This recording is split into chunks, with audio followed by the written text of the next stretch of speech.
মিষ্টি। আর এখানে আমাদের সকালে চা রেডি হচ্ছে, আদা দিয়ে লিকার চা।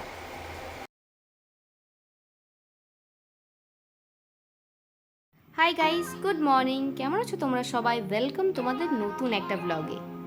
ঘুম থেকে উঠেই আগে বেডশিটটা চেঞ্জ করে নিচ্ছি। বেশ কিছুদিন ধরে এই বেডশিটটা পাতা রয়েছে, তাই ভাবলাম আগে এটা চেঞ্জ করে নিই। যদি পরের জন্য রেখে দিই তাহলে পরেই থাকবে।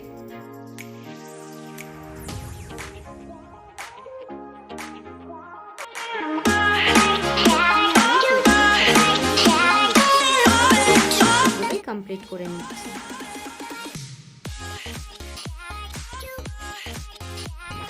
এক্সারসাইজ করা আমার হয়ে গেছে, এখন কুলার চালিয়ে একটু বসেছি, একটু রেস্ট নিচ্ছি। আমি পুরো ঘেমে গেছি, চুলটাও পুরো ভিজে গেছে, যেন চুলটা খুলে রেখেছি। এখন একটু বসে হাওয়া খেয়ে নিই। আজকে অলরেডি অনেকটা লেট হয়ে গেছে, এর জন্য আগে ব্রেকফাস্ট করবো, তারপর ফ্রেশ হবো। এখন যদি ব্রেকফাস্ট না করে ফ্রেশ হতে চলে যায় তাহলে আজকে আর ব্রেকফাস্ট করা হবে না, আর ব্রেকফাস্ট স্কিপ করা কখনোই উচিত না। এর জন্য আগে আমি একটু হালকা পাতলা কিছু খেয়ে নেবো, তারপরে যাবো ফ্রেশ হতে।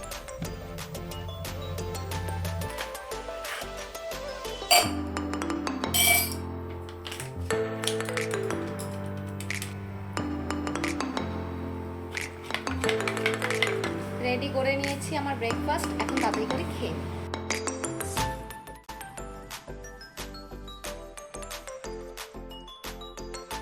স্নান করা আমার হয়ে গেছে, এখন যাবো রান্নাঘরে, দেখা যাক আজকে কি রান্না করি। এটা হলো আশিসের আজকের ব্রেকফাস্ট, একটুখানি পাউরুটি আর লিকার চা। আশিসকে ব্রেকফাস্ট দিয়ে দিয়েছি, ও গেছিল বাজারে, বাজার থেকে কিছু জিনিসপত্র এনেছে। দেখিও বাজার থেকে কি কি এনেছে, তারপর সেই বুঝে রান্না করি।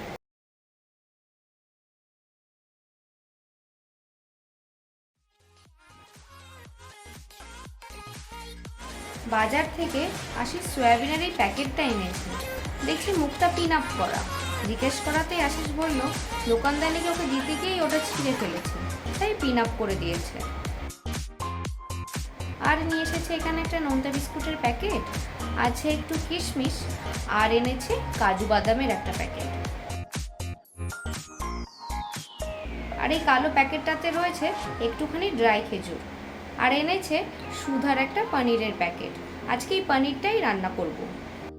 কাটার সময় তো মনে হচ্ছে পনিরটা বেশ ভালোই, এখন খাওয়ার পরই বোঝা যাবে পনিরটা আসলে কেমন খেতে। এতটা পনির তো আমাদের একবেলায় লাগবে না, এর জন্য কিছুটা তুলে রাখছি আর বাকিটা কিউব করে কেটে নিচ্ছি।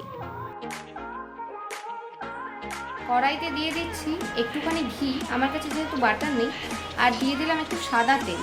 সাদা তেল দিলে কি হয়, ঘিটা পুড়ে যায় না। পনিরগুলো ভাজা আমার হয়ে গেছে, এখন গরম জলে একটু নুন মিশিয়ে পনিরগুলোকে ভিজিয়ে রাখছি। মাকে দেখেছি এইভাবেই রান্না করতে, মা বলে এতে নাকি পনিরগুলো নরম থাকে। আর এখানে পনিরে দেওয়ার জন্য একটু আলু, একটু টমেটো, একটু ক্যাপসিকাম কেটে নিয়েছি। এরপর সবজিগুলো একটু ভালো করে ভেজে নিচ্ছি। সবজিগুলো বেশ ভালো করে ভাজা হয়ে গেছে, এবার পোস্ত, কাজু বাদাম, কিশমিশ আর কাঁচা লঙ্কার যে পেস্টটা বানিয়েছিলাম সেটা দিয়ে দিলাম, সাথে হলুদ, লঙ্কা গুঁড়ো আর স্বাদ মতো নুন। গ্রেভিটা আমার এখানে রেডি হয়ে গেছে, এবার আগে থেকে জলে ভিজিয়ে রাখা পনিরগুলো দিয়ে দেব। পনির আমার রেডি হয়ে গেছে, আর তার সাথে সাথে আশিসের আজকে লাঞ্চটাও গুছিয়ে দিয়েছি। লাঞ্চ করা আমাদের হয়ে গেছে, আশিস এসেছিল লাঞ্চ করতে, আমরা দুজন একসাথেই লাঞ্চ করেছি, তারপর ও আবার বেরিয়েও গেল।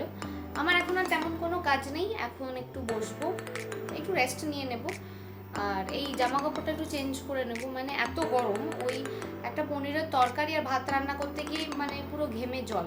এখন এই ড্রেসটা একটু চেঞ্জ করে নেব, তারপর একটু রেস্ট নিয়ে নেব।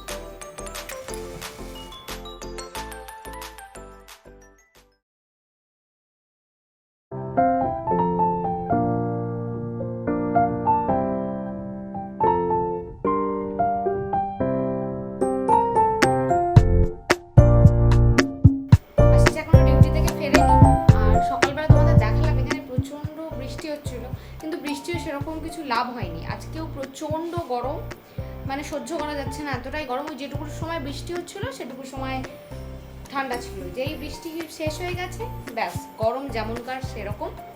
এই গরমে এখন আর চা খেতে একটু ইচ্ছা করছে না, আজকে আর চা খাবো না, কিন্তু আজকে খুব সাবধানে আমি দুধটা ফুটিয়ে নেব। গ্যাসে দুধ বসিয়ে আজকে কড়া নজর রেখেছিলাম যাতে আর কোনো গন্ডগোল না হয়। এখানে আমার ফেস প্যাকও রেডি। স্কিন কেয়ার করা আমার হয়ে গেছে, তার সাথে সাথে স্নান করেও নিয়েছি। ডিনারও আমার কমপ্লিট হয়ে গেছে, এবার যাব ঘুমাতে, রাতও অনেক হলো। তার সাথে সাথে আজকের ব্লগটা এখানেই এন্ড করছি। সবাই ভালো থেকো, সুস্থ থেকো, দেখা হচ্ছে নেক্সট ব্লগে।